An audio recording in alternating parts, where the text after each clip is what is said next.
抒情手法，乜嘢叫抒情手法咧？簡單啲嚟講，抒發感情就叫抒情啦。OK， 有啲咩情況會抒發感情㗎？例如啦，行過見到袁 Sir 嘅時候，世上竟有咁靚仔嘅人，咁呢啲叫抒發感情，所以我哋叫抒情手法，get 唔 get 先 ？OK， 好啦，咁點樣可以判斷到一啲抒情手法咧？我哋咁樣去記啊。首先，抒情手法分兩個大類。第一個大類叫做直接抒情，就好似頭先袁 Sir 嗰啲啦，直接將個感情講出嚟嘅，直接將個感受講出嚟嘅。例如袁 Sir 真係太有型啦咁樣，我嘅感受就係袁 Sir 好有型啊嘛，係咪？我直接將佢講出嚟噶嘛，係咪？呢隻就叫做直接抒情，明唔明白先？簡單到嘔啊呢個。好啦，跟住，但係通常你都知啦，啲寫文嘅人又點會直接講一個抒情啊？好少嘅。咁所以佢哋好多時咧會用啲間接嘅抒情，就係第二類啦。咩叫間接咧？簡單啲嚟講，即係唔直接咯，得唔得先？好啦，咁佢會借住啲乜嘢咧？呢度有3種：借事、借景、借物抒情。好啦，到底點樣去到分咧？好簡單，我哋睇下佢係透過啲乜嘢去到抒發感情。例如借事抒情係點樣㗎？佢透過一件事件講清楚個經過，跟住話俾你知入面有咩感情嘅。例如我哋話啦，我咧就記述咗有一次阿賢 Sir 咧同阿馮正文咧一齊去做義工，跟住啦阿馮正文做義工嘅時候就係咁望住賢 Sir 點樣去到好悉心咁照顧嗰100個女朋友 sorry，100個老婆婆啊，跟住咧又點。好啦，講完呢件事之後佢就哇咁所以啦，我就覺得賢 Sir係一個好善良、好有愛心嘅人啦。呢隻就叫做借事抒情，得唔得先 ？OK， 借一件事件嘅，跟住啦借景抒情咧超級簡單。你幫我記一個好常見嘅技巧，例如啦，今日咧阿曾小純咧就向袁 Sir 表白，跟住袁 Sir 唔得死開你，我唔會同你一齊嘅咁樣，跟住曾小純就會好咩㗎？好悲傷係咪啊？好傷心㗎嘛？跟住佢就寫一篇文啊，我被袁 Sir 拒絕之後，我行出呢個班房，行出呢個商場，望住出面啊呢零落嘅樹葉跌落嚟，寒風呼呼咁飛落去我身上。周圍嘅天咧灰蒙蒙咁樣。喂，我想問你，佢有冇直接話俾人知佢好 sad、好傷心咁樣㗎？冇，但係佢透過寫啲乜嘢去到表達傷心啊？寫環境啊嘛，呢隻就叫做借景抒情啦。get 唔 get 到我講乜先 ？OK， 好啦，到最後啦，借物抒情。例如咯，咁啦，跟住咧我哋就話可能係呢個水樽 ，OK， 呢個水樽咧就係阿袁 Sir 咧送俾阿何華傑嘅咁樣。OK， 跟住阿何華傑咧就攞住呢個水樽翻到去嘅時候，10年之後望住個水樽，呢個咧係當年嗰個好有型嘅袁老師送俾我嘅水樽嚟㗎。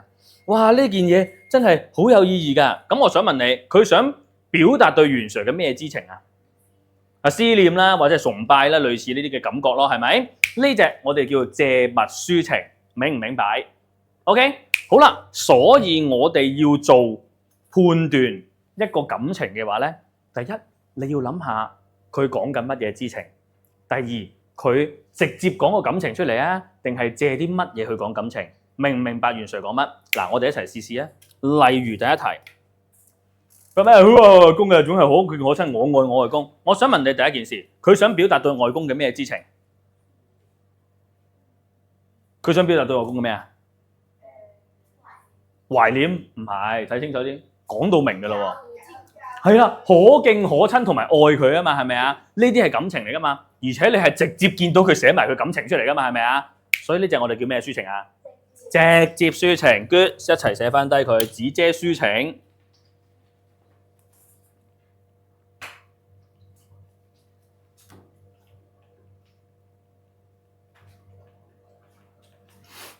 明唔明白？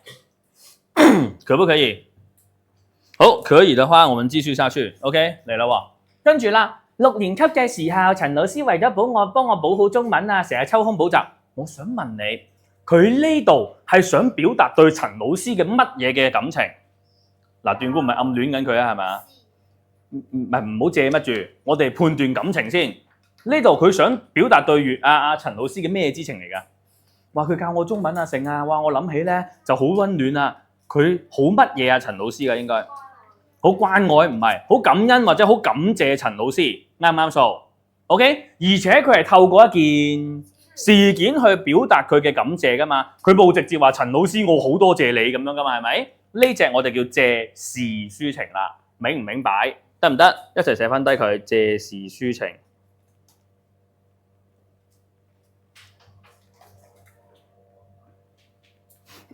清唔清楚？得唔得？好，繼續後面嗰版。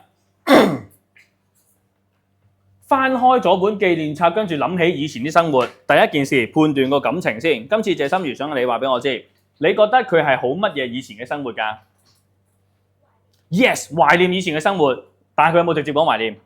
冇，佢透過寫啲乜嘢紀念冊啊嘛，係咪啊？所以透過一件物件嘅話，我哋叫借物抒情，非常之好，寫翻低借物抒情。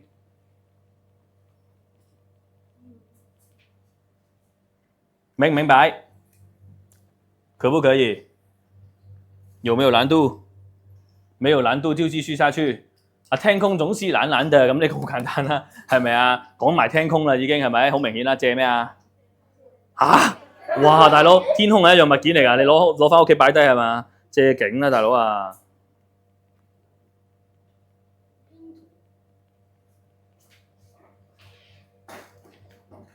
好啦，跟住呢題打5萬粒星星俾佢，呢題超難，我咁肯定你哋會錯，哈哈哈！哎呀！誒點解咁勁嘅？咁多人啱嘅點解？唔好打住啦 ，OK， 寫成100算啦你。好啦，呢度有啲同學仔會咁睇嘅話。現時呢個嗱，種子一股咩生命力令我肅然起敬嘅感動。佢寫到明好感動喎，直接抒情，所以答案直接抒情。嗱，你梗係知錯啦，我咁樣講到梗係錯啦，係咪？嗱，我哋用翻頭先嘅方法啦。我哋用翻頭先方法係點樣啊？第一樣嘢，我哋諗清楚少少，佢抒發緊嘅感情對象係咩咧？佢係咩？乜嘢係生命啊？跟住種子呢個係例子嚟嘅啫嘛，係咪啊？佢係講緊佢好佩服生命呢樣嘢，啱唔啱數？但係佢有冇直接講我對生命嘅點？佢係講種子嘅生命力啊，係咪？即係話佢借邊個嘅生命去到講㗎？種子，即係借咗一件，係啦，所以應該係借物抒情先啱。明唔明白袁 Sir 講緊乜 ？O 唔 OK 啊？所以答案借物抒情先啱。